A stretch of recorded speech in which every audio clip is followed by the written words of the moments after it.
वक्ता यदि इस तरह की बात करेगा तो दुर्भाग्य होगा, ये भारतीय संस्कृति के साथ कुठाराघात होगा। और इस तरह से टिप्पणियां ना करें जब तक कोई साक्ष्य और प्रमाण ना हो। प्रामाणिकता के साथ कोई बात करें तो बहुत अच्छी बात है, बिना प्रमाण की कोई इस तरह की बात नहीं करनी चाहिए प्रदीप मिश्रा जी को। प्रदीप मिश्रा जैसे कथावाचक एक लोटा जल और सारी समस्या का हल, तो इस प्रकार के टोटका टोना वाले लोग जो है वो धार्मिक ग्रंथों का अनुशीलन पढ़ना ठीक से नहीं करते हैं। जो करुणामयी माँ है वो राधा रानी है, तो उनके विषय में इस तरह की टिप्पणी करना आदरणीय प्रदीप मिश्रा जी को बचना चाहिए। एक अच्छे कथा व्यास हैं, आध्यात्मिक जगत में सनातन धर्म में सनातन के पृष्ठभूमि पर उनका एक विशेष महत्व है, तो ऐसे में उन्हें इस तरह की टिप्पणी करने से बचना चाहिए। नहीं, ये कहना उनका निश्चित रूप से गलत है कि बरसाने की नहीं है। जो हमें अभी तक सिखाया गया है, जो हमें अभी तक बताया गया है, तो तोड़ मड़ोड़ करके ग्रंथों से आकर के इस तरह का प्रमाण देना नितांत गलत है। मध्य प्रदेश के सीहोर जिले के चर्चित पंडित प्रदीप मिश्रा ने हाल ही में राधा रानी के मायके और विवाह को लेकर एक बयान दिया, जिसके बाद वे विवादों में घिर गए। उनकी बातों पर अयोध्या के संत साधुओं ने कड़ी आपत्ति जताई है। अयोध्या के संत समाज का कहना है कि प्रदीप मिश्रा के बयान से धार्मिक भावनाओं को ठेस पहुंची है और इसे बर्दाश्त नहीं किया जाएगा। देखिए, प्रदीप मिश्रा जी ने जिस तरह का जो बयान दिया है, जिस तरह के नाम दिए हैं उन्होंने, उनके पिता के नाम, उनके पति के नाम, ये तमाम तरह को नामकरण उन्होंने किया है। अभी तक के इतिहास में, अभी तक के पुराणों में राधा रानी का बरसाना ही जाना जाता था, लेकिन उन्होंने कोई साक्ष्य नहीं प्रकट किया है। और जब तक साक्ष्य पुराणों का, चूंकि पुराणों से बढ़कर के ग्रंथों में यदि भारतीय संस्कृति के साथ इस तरह से और ऐसे बड़े व्यक्ति, ऐसे बड़ा वक्ता यदि इस तरह की बात करेगा तो दुर्भाग्य होगा, ये भारतीय संस्कृति के साथ कुठाराघात होगा। और इस तरह से टिप्पणियां ना करें जब तक कोई साक्ष्य और प्रमाण ना हो। प्रामाणिकता के साथ कोई बात करें तो बहुत अच्छी बात है, बिना प्रमाण की कोई इस तरह की बात नहीं करनी चाहिए प्रदीप मिश्रा जी को।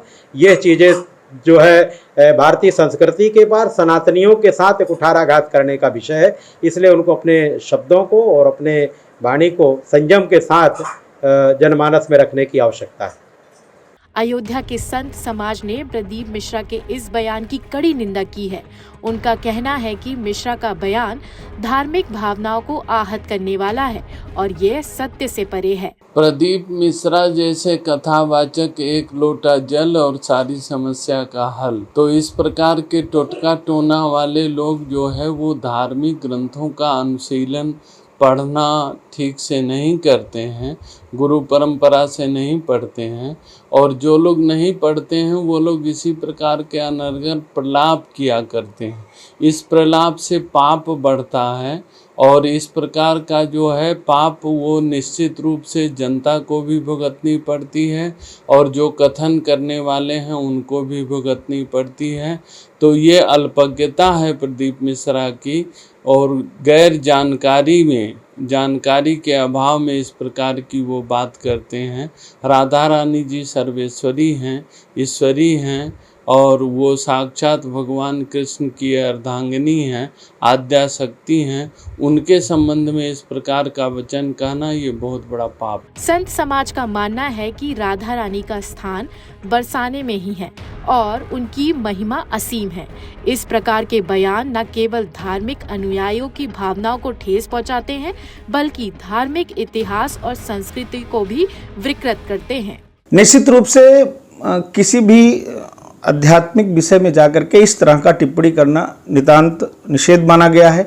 धार्मिक ग्रंथों में ऐसा उल्लेख पाया गया है कि राधा रानी भगवान की आध्यात्मिक कृपा थी, जिसे आप कह लिया जाए भगवान जो करुणा करते हैं, भगवान जो कृपा करते हैं, राधा रानी का वो विश्वास था। और राधा रानी भगवान की कृपा है, श्री जी हैं, तो निश्चित रूप से कोई शारीरिक संबंध, इस तरह का प्रेम संबंध राधा रानी के और भगवान कृष्ण के बीच में नहीं था। राधा रानी तो कृपा मूर्ति हैं, कृपामयी हैं।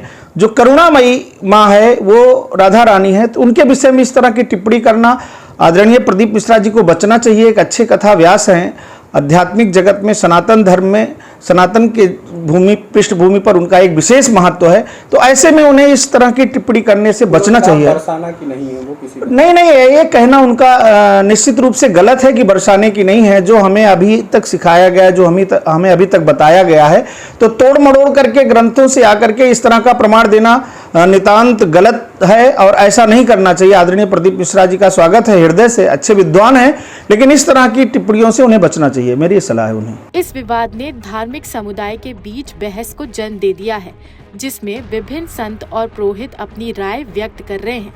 देखना होगा कि इस विवाद का क्या अंजाम होता है और क्या प्रदीप मिश्रा अपनी बात पर कायम रहते हैं या इस पर कोई स्पष्टीकरण देते हैं। लोकल 18 के लिए अयोध्या से सर्वेश श्रीवास्तव की रिपोर्ट।